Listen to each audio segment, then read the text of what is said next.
चलिए फिर से हम लोग, चूंकि हम लोगों को पहला मॉडल सेट आ चुका है, आप लोग देख रहे होंगे, नहीं देखे होंगे तो प्लेलिस्ट में जाके देख लीजिए।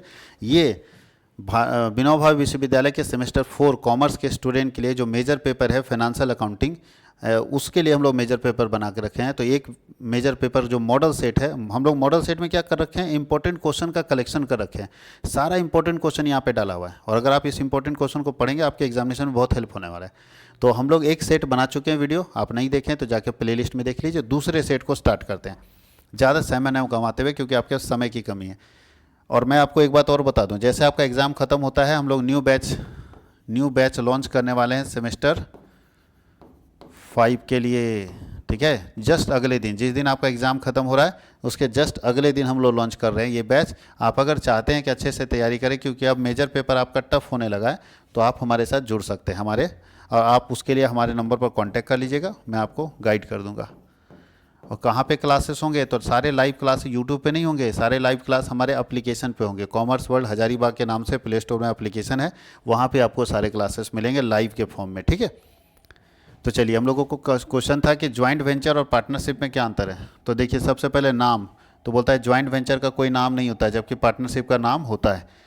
नेचर, तो ये बोलता है टेम्पररी होता है, देखिए अस्थाई होता है, जबकि ये अस्थाई होता है, परमानेंट नेचर का होता है। ड्यूरेशन, इसका ड्यूरेशन ज़्यादा नहीं होता है, इसका ड्यूरेशन है। सदस्यों की अधिकतम संख्या, बोला इसमें कम से कम 2 होने चाहिए बस, और अधिकतम के लिए कोई लिमिट नहीं है। जॉइंट वेंचर में मिनिमम 2 मेंबर और मैक्सिमम अनलिमिटेड मेंबर, और इसमें बोलता है मिनिमम 2 मैक्सिमम 50 मेंबर। यहाँ गलत लिखा हुआ है, ये 10 नहीं लिखा है, मिनिमम 2 होना चाहिए, मैक्सिमम 50 होना चाहिए, गलत लिखा हुआ है, ठीक कर लीजिएगा इसको, ठीक है। पुराना वाला डेटा है वो। रिस्ट्रिक्शन ऑन पर्सनल वर्क, यहाँ पे बोल रहा है कि कोई भी व्यक्ति अपने पर्सनल काम को भी कर सकता है, लेकिन पार्टनरशिप बिजनेस में ऐसा नहीं है। कोई पार्टनर बिजनेस के ही काम को करेगा, अपना पर्सनल बेनिफिट नहीं देखेगा। टर्मिनेशन, ये अब जैसे काम पूरा हो जाता है या लक्ष्य पूरा हो जाता है, उद्देश्य पूरा हो जाता है, अपने आप खत्म हो जाता है, जबकि इसको ख़त्म करना पड़ता है, उसके लिए डिसोल्यूशन करना पड़ता है। इसके लिए कोई कानून नहीं है। ज्वाइंट वेंचर के लिए देश में कोई कानून नहीं, पार्टनरशिप के लिए कानून है 1932 का कानून। माइनर बोलता है कि अवयस्क के साथ किया हुआ अनुबंध व्यर्थ होता है इसमें, और इसमें भी व्यर्थ होता है, लेकिन अनुबंध व्यर्थ होता है, लेकिन अगर अवयस्क चाहेगा तो लाभ के लिए पार्टनर बन सकता है। कार्य क्षेत्र, इसका लिमिटेड एरिया होता है, लिमिटेड वर्क एरिया होता है, लिमिटेड क्षेत्र में काम करता है, और इसका एरिया थोड़ा बड़ा होता है, वाइडर होता है। साझेदार, इसमें जो पार्टनर काम करते हैं उसको को वेंचर बोलते हैं। क्या बोलते हैं? को वेंचर। और यहाँ पे जो लोग काम करते हैं साथ में उसको पार्टनर बोलते हैं। इम्प्लाइड राइट्स, बोलता है साहसियों के लिए गर्भित अधिकार का सिद्धांत लागू नहीं होता है, कोई इम्प्लाइड राइट नहीं होता है। इम्प्लाइड मतलब छिपा हुआ अधिकार, इसमें छिपा हुआ अधिकार होता है। प्रॉफिट एंड लॉस, तो बोलता है काम जैसे पूरा हो जाएगा तब प्रॉफिट लॉस पता चलेगा। 1.5 साल लगेगा तो 1.5 साल बाद प्रॉफिट लॉस। इसमें हर साल जैसे साल खत्म होगा प्रॉफिट लॉस निकाला जाएगा। खातों को तैयार करना, तो इसमें जो खाते बनाए जाते हैं वो बनाया जाता है को वेंचर अकाउंट बनाया जाता है, फर्स्ट ज्वाइंट वेंचर अकाउंट, ये सब बनाया जाता है। और जबकि इसमें पार्टनरशिप रिलेट अपने अपने खाते होते हैं, पीएल प्रिपरेशन होता है, और उसका रिवोल्यूशन होता है, पार्टनर्स कैपिटल होता है, बैलेंस शीट होता है, इसके अपने खाते तैयार किए जाते हैं। नेक्स्ट क्वेश्चन है, what is partnership, explain its features. साझेदारी क्या है और इसकी विशेषताओं का वर्णन करें। सो साझेदारी दो या दो से अधिक साझेदारों के बीच के अनुबंध को हम साझेदारी बोलते हैं। 2 या 2 से अधिक साझेदारों के बीच जो अनुबंध होता है कि बिजनेस को कैसे चलाना है, पैसा कैसे लगाया जाएगा, इस अनुबंध को पार्टनरशिप बोलते हैं। यहाँ देखिए लिखा है कि साझेदारी उन व्यक्तियों के बीच का संबंध है जिन्होंने किसी ऐसे व्यवसाय के लाभ को बांटने के लिए एग्रीमेंट किया है जो उन सबके द्वारा या उनमें से किसी एक के द्वारा संचालित किया जाएगा। बोलता है कि partnership is the relation between persons who have agreed to share profit of those business which is carries by all or any of them acting for all. या तो सारे मिलके चलाएंगे उस बिजनेस को, या तो उसमें से कोई एक चलाएगा। तो ऐसे बिजनेस के लाभ को बांटने के लिए जो एग्रीमेंट बनता है उस एग्रीमेंट को हम पार्टनरशिप बोलते हैं। पार्टनरशिप का फीचर्स क्या क्या है, तो 2 और मोर पर्सन, कम से कम 2 लोग होने चाहिए, और मैक्सिमम 50 लोग होने चाहिए। एग्रीमेंट होना चाहिए, रिटेन एग्रीमेंट हो तो ज़्यादा बेटर है। लीगल बिजनेस होना चाहिए पार्टनरशिप के लिए, इलीगल के लिए कोई पार्टनरशिप नहीं बनता है। पार्टनरशिप में प्रॉफिट मोटिव होना चाहिए, लाभ कमाना उद्देश्य होना चाहिए साझेदारी का। शेयरिंग ऑफ प्रॉफिट, पार्टनरशिप के लिए ज़रूरी है कि लाभ का विभाजन होना चाहिए, ऑपरेशन बिजनेस में का जरूरी है कि बिजनेस चलना चाहिए, ऐसा नहीं कि खाली पार्टनरशिप बना के छोड़ दिए। पार्टनरशिप का एक अपना एग्जिस्टेंस होता है, अस्तित्व होना चाहिए, और साथ ही साथ है कि पार्टनरशिप बिजनेस में मालिक और एजेंट दोनों का रिलेशन होता है, relation between relationship of principal and agent, और अनलिमिटेड लायबिलिटी होता है पार्टनरशिप का। और लास्ट में है कि पार्टनरशिप का अपना एक कानून है 1932 का, 1932 का। अगला बोल रहा है साझेदारी संलेख क्या है, पार्टनरशिप डीड क्या है और उसमें क्या क्या बात लिखा जाता है। तो पार्टनरशिप डीड क्या है, पार्टनर्स के बीच में तय किया हुआ एग्रीमेंट, जो साझेदारों के बीच में टर्म्स एंड कंडीशन डिसाइड किए जाते हैं, जो साझेदारों के बीच में टर्म्स एंड कंडीशन डिसाइड किए जाते हैं उसको बोलते हैं पार्टनरशिप डीड। अब ये रिटेन होना चाहिए, ओवरऑल होना चाहिए, तो दोनों होना चाहिए, बट हम लोग रिटेन करवा लेते हैं ताकि फ्यूचर में दिक्कत ना हो। तो सभी साझेदारों के बीच जो लिखित अनुबंध होता है, लिखित सारे टर्म्स एंड कंडीशन जिस पेपर में लिखे जाते हैं उसी पेपर को हम बोलते हैं साझेदारी संलेख, पार्टनरशिप डीड। इसका एक और नाम है, इसको हम लोग बोलते हैं पार्टनरशिप डीड को एक और नाम से जानते हैं आर्टिकल ऑफ पार्टनरशिप बोलते हैं, नहीं लिखा हुआ यहाँ, याद रखिएगा, आर्टिकल ऑफ पार्टनरशिप। सभी साझेदारों के बीच जो सारे टर्म्स एंड कंडीशन होंगे, सारी शर्तें होंगी, उसको जहाँ पे लिखा जाता है, जिस पेपर में लिखा जाता है उसी पेपर को हम पार्टनरशिप डीड कहते हैं। इसको दूसरे लैंग्वेज में हम लोग आर्टिकल ऑफ पार्टनरशिप कहते हैं, साझेदारी का। अब हो रहा है कि साझेदारी संलेख में, पार्टनरशिप डीड में क्या क्या बात होना चाहिए, तो देखिए ये सब लिखा होना चाहिए जरूरी। ये सब जरूरी बातें हैं जो पार्टनरशिप डीड में लिखी होनी चाहिए। पहला, फर्म का नाम और अस्थायी पता, name and permanent address of the firm, name and address of the partner, nature of firm, क्या है बिजनेस का नेचर, कैपिटल कितना कितना लगा रहा है पार्टनर, रेट ऑफ इंटरेस्ट क्या होगा, उसका ड्राइंग करेगा पार्टनर तो कितना करेगा, उसका रेट क्या होगा इंटरेस्ट का, प्रॉफिट शेयरिंग रेशियो कैसे बांटा जाएगा, सैलरी मिलेगा कि नहीं मिलेगा, पार्टनर को मिलेगा तो क्या कंडीशन, कमीशन मिलेगा कि नहीं मिलेगा, मिलेगा तो क्या कंडीशन, म्यूचुअल राइट, एक पार्टनर का अधिकार क्या होगा, कर्तव्य क्या होगा, ये सारी बातें हम लोग एग्रीमेंट में लिखवा लेते हैं। देख लीजिए पढ़ के, सारी बातों को हम लोग एग्रीमेंट में क्या करते हैं, लिखवा लेते हैं।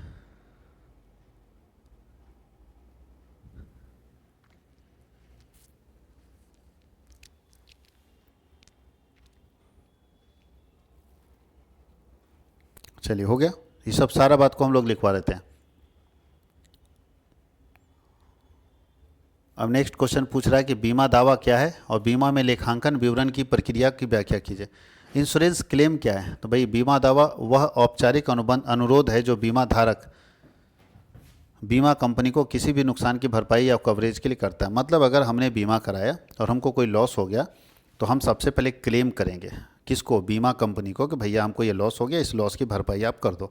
उसी को हम लोग बोलते हैं इंश्योरेंस क्लेम, उसी को क्या बोलते हैं, इंश्योरेंस क्लेम। प्रोसेस क्या है, process of accounting statement of insurance, तो सबसे पहले दावे की सूचना देनी होगी बीमा कंपनी को, क्लेम इंटीमेशन करना होगा बीमा कंपनी को कि दावे की सूचना देंगे। तो पहला बीमा धारक बीमा कंपनी को नुकसान के घटना की जानकारी देता है और उसके साथ आवश्यक दस्तावेज देता है कि जैसे हमारा पॉलिसी नंबर ये है, दुर्घटना ऐसे हुआ, और चिकित्सक प्रमाण पत्र अगर जरूरत पड़े मेडिकल तो मेडिकल रिपोर्ट देता है। फिर क्लेम रजिस्ट्रेशन करवाता है। क्लेम रजिस्ट्रेशन के लिए बीमा कंपनी दावे का रिकॉर्ड करती, चेक करती है और वह एक क्लेम नंबर जारी करती है, और जैसे क्लेम नंबर हो फिर वह आवश्यक दस्तावेज की जांच करती है जो डॉक्यूमेंट्स दिए गए। जांच करने के बाद कंपनी इन्वेस्टिगेशन और वेरिफिकेशन दोनों करवाती है, यानी इन्वेस्टिगेट कराएगी कि ये जो बंदा डॉक्यूमेंट्स दे रहा है वो सही है कि गलत है। तो बीमा कंपनी घटना की जाँच कराती है और आवश्यक प्रमाण एकत्र करती है। यदि आवश्यक हो तो सर्वेक्षण सर्वेयर भेज देती है, एक आदमी को भेज देगी जांच करने के लिए, इन्वेस्टिगेटर को भेज देती है। और जब सब कुछ हो जाता है तो फिर दावे का मूल्यांकन करती है कि जितना जिस हिसाब से इसको लॉस हुआ है, लॉस एक्चुअल में कितने का हुआ है, क्योंकि जो मांग रहा है उतना तो देंगे नहीं। तो कंपनी अपना मूल्यांकन करती है कि इसको लॉस एक्चुअल में कितने का हुआ है, जो लॉस होगा वही क्लेम सेटलमेंट होगा। नहीं तो आदमी से पूछा जाता तो आदमी ज़्यादा ही बोल देता है कि मेरा सर बहुत लॉस हो गया। कंपनी देखती है तो वही बड़ा, यदि दावा स्वीकृत होता है तो बीमा कंपनी दावे की राशि का भुगतान कर देती है और भुगतान बैंक खाते से में ट्रांसफ़र किया जाता है, वो चाहे प्रत्यक्ष हॉस्पिटल वाले में या कहीं भी, लेकिन डायरेक्ट कंपनी पेमेंट कर देती है। Accounting of claim in financial statement, कैसे आप अकाउंटिंग करेंगे फाइनेंशियल स्टेटमेंट के क्लेम का, तो बीमा कंपनी अपने वित्तीय विवरणों में बीमा दावों को निम्नलिखित प्रकार से रिकॉर्ड करती है। क्या क्या रिकॉर्ड करती है, पहले क्लेम एक्सपेंसेस रिकॉर्ड करती है, क्लेम लायबिलिटी रिकॉर्ड करती है, रिजर्व फॉर क्लेम को रिकॉर्ड करती है और क्लेम पे आउट को रिकॉर्ड करती है। इतना सारा रिकॉर्डिंग करती है एक बीमा कंपनी अपने पेमेंट के लिए। नेक्स्ट क्वेश्चन है कि what is departmental accounting and how expenses allocated with different departments. तो डिपार्टमेंटल अकाउंटिंग भी एक अकाउंटिंग का एक ऐसा टेक्निक है, इसका इस्तेमाल वहाँ किया जाता है जहाँ पे कोई काम एक ही छत के नीचे अलग अलग विभाग बना के किया जाता है। जैसे बिग बाज़ार में आप देखते होंगे एक छत है, छत एक ही बिल्डिंग का और अलग अलग डिपार्टमेंट है। जैसे यहाँ पता चला कि जैसे अगर आप हजारीबाग की बात करो, रांची की बात करो, तो बिग बाज़ार छोड़ दो, यहाँ बहुत सारे अपने अपने मॉल हैं। अगर बिग बाज़ार में जाते हैं तो देखिए वहाँ क्या होता है, या बड़े से डिपार्टमेंटल स्टोर में जाते हैं तो क्या होता है, बुजुर्गों का कपड़ा वहाँ मिल रहा है, महिलाओं का कपड़ा वहाँ है, किचन का वहाँ सामान है, तो बुक वहाँ है, स्टेशनरी का वहाँ है, ये वहाँ सब बटा हुआ है। तो जहाँ पे एक बिजनेस अलग अलग विभाग बना के अपने सारे सामान को बेचता है, उस जगह पे एक टेक्निक यूज़ किया जाता है अकाउंटिंग करने के लिए, जिसको हम लोग बोलते हैं डिपार्टमेंटल अकाउंटिंग। तो देखिए लिखा है, जब कोई व्यावसायिक उपक्रम विभिन्न वस्तुओं और सेवाओं का व्यापार करता है और तब व्यवसाय को कई भागों में बांट दिया जाता है। जब बहुत सारा सामान हम बेचेंगे तो अलग अलग डिपार्टमेंट बना देंगे। तो अलग अलग डिपार्टमेंट जब आप बनाएंगे तो उसका हिसाब किताब रखने के लिए आपको डिपार्टमेंटल अकाउंटिंग रखना होगा, ताकि पता चले कि इस डिपार्टमेंट से क्या हो रहा है, इस डिपार्टमेंट से क्या हो रहा है, इस डिपार्टमेंट से क्या हो रहा है। यही चीज़ है। जैसे कॉलेज में देखो बहुत सारे बच्चे पढ़ रहे हैं, तो कॉलेज भी तो डिपार्टमेंट कर दिया है, साइंस, आर्ट्स, कॉमर्स। तो उससे क्या होता है, पता चल जाता है हर डिपार्टमेंट के बारे में जानकारी उसके डिपार्टमेंट के हेड से पता चल जाता है कि इस डिपार्टमेंट की क्या स्थिति है। तो इसी अकाउंटिंग को हम लोग बोलते हैं डिपार्टमेंटल अकाउंटिंग। देखिए इस तरह से एक दुकान है राशने का, खाली दुकान चला, जनरल स्टोर, तो कॉस्मेटिक का अपना कर दिया, चिल्ड्रेन वियर का अपना कर दिया, लगेज अलग कर दिया, लेडीज़ वियर अलग कर दिया, स्पोर्ट्स वियर अलग कर दिया। इस तरह से अलग अलग पार्ट बाई पार्ट बांट दिया। तो डिपार्टमेंट बनाने से क्या होता है, सेल ज़्यादा होता है। अब बताइए जिसको खेल कूद का सामान लेना हो, यहाँ भीड़ लगाएगा, इधर क्यों भीड़ लगाएगा, वहाँ जाएगा तो भीड़ भी कम दिखता है और सेल भी ज़्यादा होता है। भीड़ भी कम दिखता है और सेल भी क्या होता है, ज़्यादा होता है डिपार्टमेंटल अकाउंटिंग के अंदर। अब यहाँ पूछ रहा है कि जब हम डिपार्टमेंटल अकाउंटिंग कर देंगे तो ठीक है, यहाँ तक तो कोई दिक्कत नहीं। तो खर्चों का बंटवारा कैसे करेंगे, तो दो तरह के खर्चे होते हैं, इसको समझिए यहाँ से। अब बताइए महिला विभाग का, लेडीज़ का अपना कपड़ा उपड़ा जो खरीदेगा उसका अपना खर्चा है, खेल कूद का सामान खरीदेगा अपना खर्चा है, तो अपना अपना खर्चा तो दिक्कत नहीं, इसका अपना भी खर्चा होगा। लेकिन बताइए जो रेंट पेड होता होगा, ये पूरा बिल्डिंग एक ही है, ध्यान दीजिएगा, एक ही छत के नीचे पूरा बिल्डिंग है, तो रेंट जो देते होंगे सभी विभाग के लिए, पांचों विभाग के लिए रेंट हम पे करते होंगे, तो पांचों विभाग में कैसे बटेगा, इसको कितना लगेगा, इसका कितना लगेगा, इसका कितना लगेगा, इसका कितना लगेगा, इसका कितना लगेगा। अब बोलिए सर बराबर बांट देंगे, नहीं हो सकता है इस विभाग को कम जगह मिला हो, इसको ज़्यादा जगह मिला हो, इसको ज़्यादा जगह मिला हो। जगह कम अधिक भी तो मिलता है, किसी को कम जगह मिलता है, किसी को ज़्यादा जगह मिलता है, तो रेंट कैसे पे करेंगे, तो रेंट का बंटवारा कैसे करेंगे। उसके बाद इसका बीमा कराया गया था, इंश्योरेंस पूरे बिल्डिंग का, तो इंश्योरेंस का बंटवारा कैसे करेंगे, इंश्योरेंस का खर्चा का। बाहर गार्ड है तो गार्ड का खर्चा कैसे करेंगे। उसके बाद बिजली का खर्चा, इलेक्ट्रिसिटी बिल का, क्योंकि सब तो एक ही AC में चल रहा है सबका, तो ये सबका बंटवारा कैसे करेंगे। तो ध्यान रखिएगा, एक्सपेंसेस दो तरह के होते हैं, एक्सपेंसेस दो तरह के होते हैं, एक होता है ज्वाइंट और एक होता है सेपरेट। तो जो सेपरेट एक्सपेंसेज है उसको बांटने की जरूरत नहीं, वो तो अपना अपना है। जैसे ये इसका अपना, अभी ये अपने पास 5 को स्टाफ रखेगा, सैलरी अपना भरेगा, ये थोड़ी भरेगा उसका, ये एक स्टाफ में काम चला रहा है, तो अपना। ये सेपरेट एक्सपेंसेज, तो सेपरेट एक्सपेंसेज को बांटने की जरूरत नहीं, वो तो उसका बटा हुआ है। बांटने की जरूरत पड़ता है ज्वाइंट एक्सपेंसेज को, जो ज्वाइंट में खर्चे हुए हैं, उसका बंटवारा कैसे करेंगे। तो याद रखिएगा कि उसका बंटवारा कैसे करते हैं, तो यहाँ पे देखिए लिखा हुआ है ज्वाइंट एक्सपेंसेज का बंटवारा। देखिए डायरेक्ट एक्सपेंसेज को नहीं बांटना है, लिखा हुआ है प्रत्यक्ष व्यय जिस विभाग पर किए जाते हैं, यानी विभाग ए का अगर खर्चा तो ये पर है, उसी विभाग में इनका लेखा किया जाता है, अतः इनके विभाजन का प्रश्न ही नहीं उठता, इसको बांटना नहीं है। लेकिन इनडायरेक्ट एक्सपेंसेस को बांटने की जरूरत पड़ता है, इनडायरेक्ट एक्सपेंसेस को बांटने की जरूरत पड़ता है, ठीक है। तो यहाँ देखिए लिखा है कि कैसे एलोकेट करेंगे इनडायरेक्ट एक्सपेंसेस को। अब देखिए यहाँ पे सब बंटवारा करके दिया कि बिक्री के अनुसार बांटेंगे, कि कौन कौन से खर्चे को बिक्री के अनुसार बांटेंगे। तो ये सारे खर्चे बिक्री के अनुसार बढ़ते हैं, bad debt, discount allowed, carriage outward, advertising, salesman commission, packing expenses, ये सारे जो खर्चे हैं वो किस रेशियो में बढ़ता है, सेल्स के रेशियो में। दूसरा है नेट परचेज का रेशियो, नेट परचेज के रेशियो में कौन कौन खर्चे बढ़ते हैं, यहाँ पूरा खर्चा दिया हुआ है, लेकिन हम आपको बता दें इतना मत लिखना, सारा का सारा सेल्स रेशियो में बांट देंगे। अगर कोई जानकारी नहीं दिया है तो सारे इनडायरेक्ट एक्सपेंसेज को कौन से रेशियो में बांटेंगे, सेल्स के रेशियो में बांट देंगे। कोई जानकारी नहीं दिया रहेगा तो सारे इनडायरेक्ट एक्सपेंसेस को सेल्स के रेशियो में बांटेंगे, ठीक है। अब यहाँ पूरा लिखा है कि कौन खर्चा किस रेशियो में बटेगा, तो सेल्स समझ गए, सब सेल्स में बांट दीजिए। जैसे ये सब नहीं दिया रहता है, अब मान लीजिए शुद्ध क्रय का अनुपात, परचेज का रेशियो नहीं दिया रहेगा, तो ये सारे खर्चे भी सेल्स में बांट देंगे। अब कैरेज इनवर्ड है और परचेज का कोई रेशियो आपके पास है ही नहीं, तो कैसे बांटोगे, तो वैसे में सेल्स में बांट देना। और अगर दिया है तो फिर इस रेशियो में बांटेंगे। जैसे स्पेस के अनुसार से, स्थान के अनुसार हम लोग ये सारे खर्चे को बांटते हैं। क्या क्या बांटते हैं देखो, depreciation on building, rent, rates, taxes, insurance of building, repair of building, heating and lighting, ये सब सारे खर्चे को हम लोग किस रेशियो में बांटते हैं? स्पेस के रेशियो में बांटते हैं। कौन से रेशियो में बांटते हैं? स्पेस के रेशियो में बांटते हैं, जगह के अनुसार अनुपात में बांटते हैं। तो ये सारे खर्चे को जगह के अनुपात में बांटते हैं। उसके बाद संपत्ति के मूल्य के आधार पर, जिसका जितना संपत्ति का मूल्य होगा उसके आधार पर बांटते हैं। डेप्रिसिएशन, फायर इंश्योरेंस प्रीमियम, ये सब संपत्ति के मूल्य के आधार पर बांटते हैं। अगर हम मजदूरी के आधार पर बांटते हैं ये सारे खर्चे को, लेकिन अगर कुछ नहीं दिया हो, मान लो मजदूरी का रेशियो नहीं दिया है तो फिर सेल्स में बांट देंगे। कुछ नहीं दिया रहेगा तो सेल्स में बांटेंगे, कुछ नहीं दिया रहेगा तो सेल्स में बांटेंगे। ये सब को देखो कर्मचारी की संख्या के आधार पर बांटते हैं, जैसे कैंटीन का खर्चा है, मेडिकल का खर्चा है, ये सब सदस्यों की संख्या के आधार पर बांटते हैं कि जितने सदस्य होंगे उसके आधार पर हम इसका बंटवारा करते हैं। पंखा और लाइट पॉइंट, इलेक्ट्रिसिटी, ये सब पंखा और लाइट पॉइंट के आधार, कितना बिजली का पॉइंट है यानी कितना स्विच है, उसके रेशियो में बांटते हैं ये सारे खर्चे को। और अगर स्विच नहीं दिया है तो फिर ऐसे में हम लोग सेल्स रेशियो में बांटेंगे इसको। किस रेशियो में बांटेंगे? सेल्स रेशियो में बांटेंगे। हॉर्स पावर के हिसाब से हम लोग बांटते हैं ये सारा। और कुछ नहीं दिया रहेगा तो सेल्स रेशियो, याद रखना आपको, कुछ नहीं दिया रहेगा तो कौन सा रेशियो? सेल्स रेशियो में हम लोग इसको बांटने वाले हैं। अब पूरा है कि ब्रांच और डिपार्टमेंट में डिफरेंस क्या है, तो ध्यान रखिएगा, एक चीज़ समझिएगा, दोनों एक ही चीज़ है। अपने सेल को बढ़ाने के लिए दोनों किया जाता है, डिपार्टमेंट भी और ब्रांच भी। लेकिन डिपार्टमेंट एक ही छत के नीचे होता है। डिपार्टमेंट तो एक ही छत के नीचे ना है। अब ब्रांच का मतलब एक बिल्डिंग यहाँ तो एक बिल्डिंग यहाँ तो एक बिल्डिंग यहाँ, एक बिल्डिंग यहाँ। तो ब्रांच है जो एक छत के नीचे नहीं होता है। तो यहाँ लिखिए, शाखा लेखांकन किसी कंपनी की विभिन्न शाखाओं के वित्तीय लेन देन को रिकॉर्ड करता है, और ये केवल विभाग के लेन देन को रिकॉर्ड करता है। ठीक है। और स्कोप, क्षेत्राधिकार, तो डिपार्टमेंट का स्कोप जो है वो एक लिमिटेड एरिया तक कवर करता है, जबकि शाखा जो है बहुत हो सकता है, बहुत बड़ा हो सकता है, हर जगह पे ब्रांचेस खोल सकते हैं, देसी विदेशी दोनों हो सकता है। इसका उद्देश्य क्या है? इसका उद्देश्य बिक्री को बढ़ाना और अपने लोगों के एफिशिएंसी को चेक करना है। और इसका उद्देश्य होता है हर शाखा, जहाँ जहाँ ब्रांचेस चल रहे हैं तो वहाँ ब्रांच मैनेजर का क्या परफॉर्मेंस है वो देखना, और वहाँ हम कंट्रोल कर सके, वहाँ के सेल को बढ़ाने में मदद कर सके। स्वायत्तता, विभाग आमतौर पर परस्पर एक दूसरे से निर्भर होते हैं, एक डिपार्टमेंट दूसरे डिपार्टमेंट पर डिपेंड करता है, जबकि ब्रांचेज हमेशा फ्री होते हैं, वो आराम से काम करते हैं हेड ऑफिस के अंदर। ठीक है।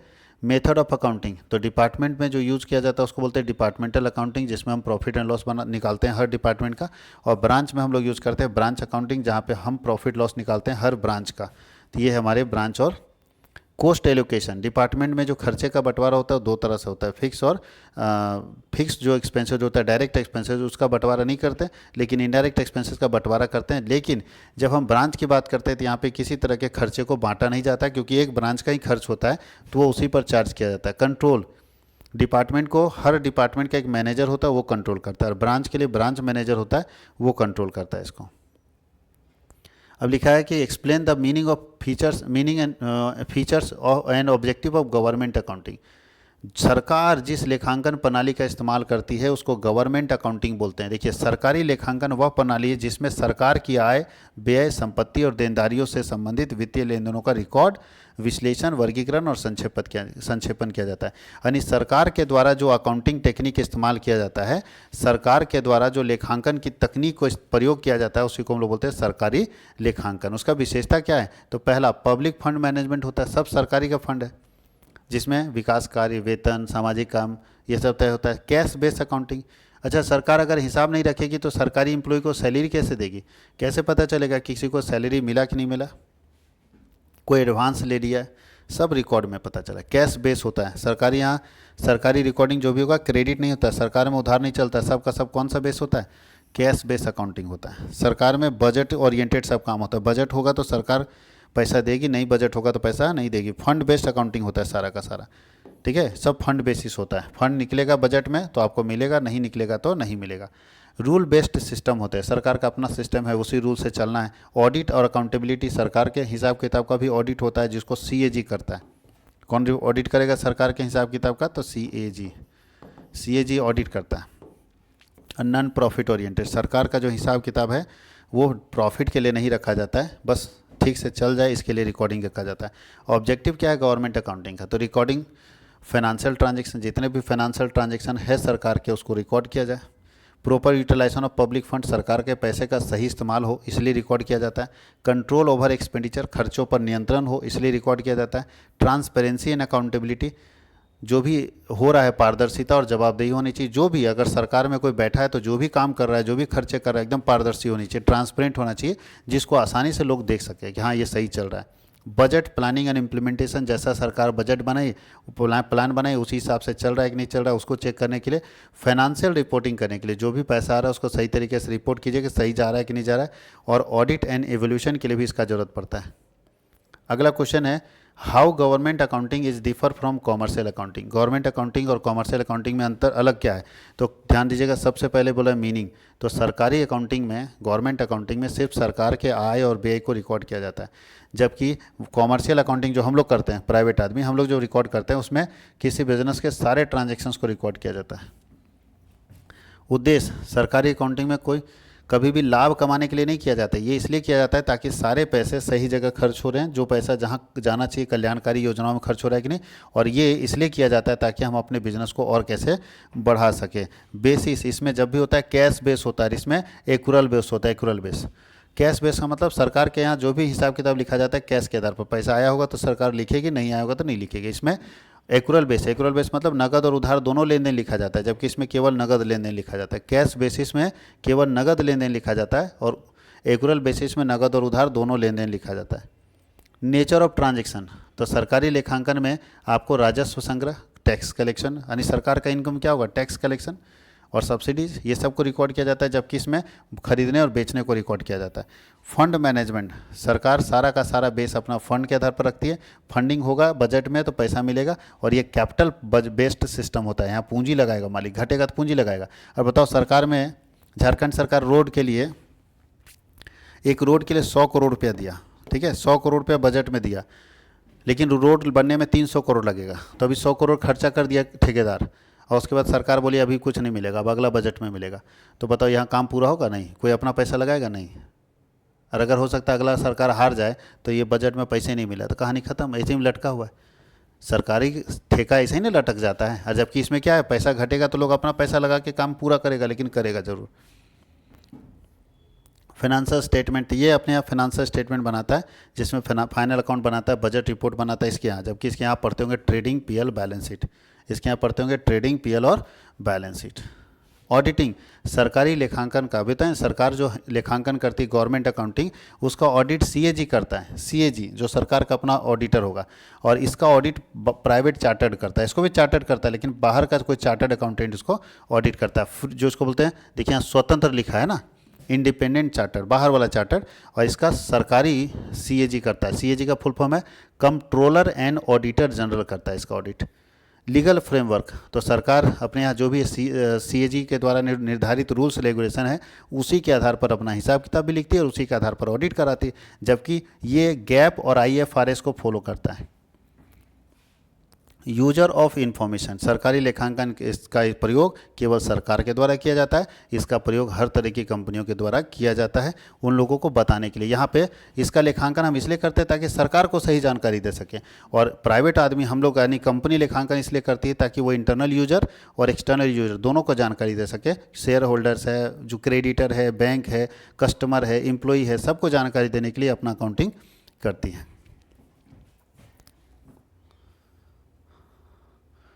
तो ये हम लोगों का पूरा 16-17 क्वेश्चन है, अभी भी अच्छा खासा क्वेश्चन बचा हुआ है।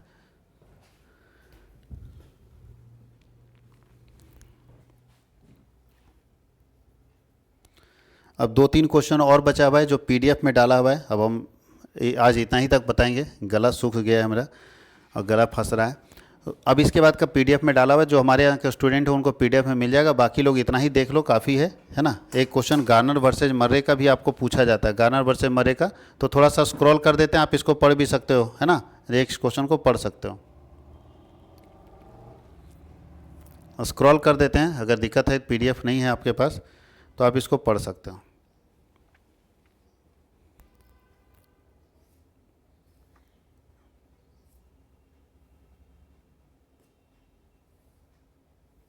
हो तो गया, लास्ट ही है ये। देखिए गार्नर वर्सेस मरे का रूल्स है, इसको समझा देते हैं, पूछेगा शायद।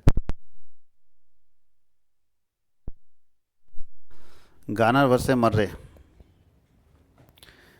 ये जब आप डिसोल्यूशन ऑफ पार्टनरशिप पढ़ते हैं ना तो उसमें गार्नर वर्सेस मर्रे का रूल्स आता है। ये बहुत इंपॉर्टेंट क्वेश्चन है। गार्नर वर्सेस मर्रे, दो व्यक्ति थे जिन लोगों का 3 पार्टनर थे, एक था गार्नर, एक था मर्रे और एक था विल्किंस। विल्किंस इंसॉल्वेंट हो गया, दिवालिया हो गया। तो दिवालिया हो गया तो नियम क्या था कि जो जब दिवालिया होगा तो बाकी पार्टनर जो है अपने प्रॉफिट शेयरिंग रेशियो में इसके लॉस को लेंगे। अब इसका लॉस लेने के चक्कर में जो है वो एक और पार्टनर दिवाला हो गया, उसके कारण केस डाल दिया गया। 1904 ईस्वी में केस आया था, ठीक है। कहाँ आया था? 1904 ईस्वी में। और केस कहाँ गया डाला गया था? इंग्लिश में, इंग्लैंड में ये केस आया था, ठीक है। इंग्लैंड में केस आया था। कितने पार्टनर थे? 3, गार्नर, मर्रे और विल्किंस। गार्नर, मर्रे और विल्किंस। 1904 में केस आया था। केस क्या था समझ में आया? केस ये था कि नियम ये था कि भैया जो ये डूबेगा, जब ये बर्बाद हो जाएगा, इंसॉल्वेंट हो जाएगा, दिवाला हो जाएगा, तो इसका लॉस कौन सहेगा? तो इसका लॉस ये दोनों सहेगा। किस रेशियो में? पीएल रेशियो में। अब पीएल रेशियो में सहने के चक्कर में गार्नर भी चला जा रहा था। पीएल रेशियो में सहने के चक्कर में गार्नर तो बोला भाई मेरा क्या गलती है, दूसरा आदमी दिवाला होगा, उसका लॉस के चक्कर में हम भी दिवाला हो जाएंगे, इसलिए केस फाइल कर दिया। केस फाइल कर दिया तो जजमेंट आया। देखिए बैकग्राउंड ऑफ द केस नीचे होगा। 1899 में मर्रे एंड विल्किंस, देखिए ना, Murray and Wilkins establish a partnership business. Garner, यहाँ तक छूट गया, गार्नर, मर्रे और विल्किंस 3 पार्टनर थे जिन्होंने अपने बिजनेस को स्टार्ट किया। और इंसॉल्वेंटी, पूरा कहानी को समझेगा, ठीक है। 3 बिजनेस था, पूरा कहानी को पढ़िएगा। हम कानूनी मुद्दा नहीं, हम जजमेंट की तरफ चल जाते हैं। देखिए कोर्ट का क्या जजमेंट हुआ, कानूनी मुद्दा हम समझा दिए। 3 पार्टनर था, गार्नर, मर्रे और विल्किंस। उसमें से एक पार्टनर विल्किंस दिवालिया हो रहा था, उसके लॉस को लेने के चक्कर में एक और पार्टनर दिवालिया हो रहा था, जिसके कारण केस फाइल कर दिया गया कि भाई दूसरा का लॉस हम लेने के चक्कर में बर्बाद हो गए। तो नियम बदल दिया गया, कोर्ट का जजमेंट आया था। कौन थे? जस्टिस जॉयस थे। उसके जो जज थे जस्टिस जॉयस थे, उन्होंने दिया कि नहीं, अगर कोई पार्टनर दिवालिया होता है तो उसकी डिफिशेंसी को, उसकी कमी को बाकी जो पार्टनर है, रिमेनिंग जो पार्टनर है, वो अपने कैपिटल रेशियो में लेंगे। किस रेशियो में लेगा? Capital ratio. जो पीएल रेशियो था उसको चेंज करके ये जो जस्टिस जॉयस थे बोल दिया कि जो लॉस होगा, अगर कोई पार्टनर दिवाला होता है तो दिवाला होने के कारण जो लॉस होगा, उस लॉस को बाकी पार्टनर अपने कैपिटल रेशियो में बांटेगा। देखिए यही बात यहाँ लिखा हुआ है।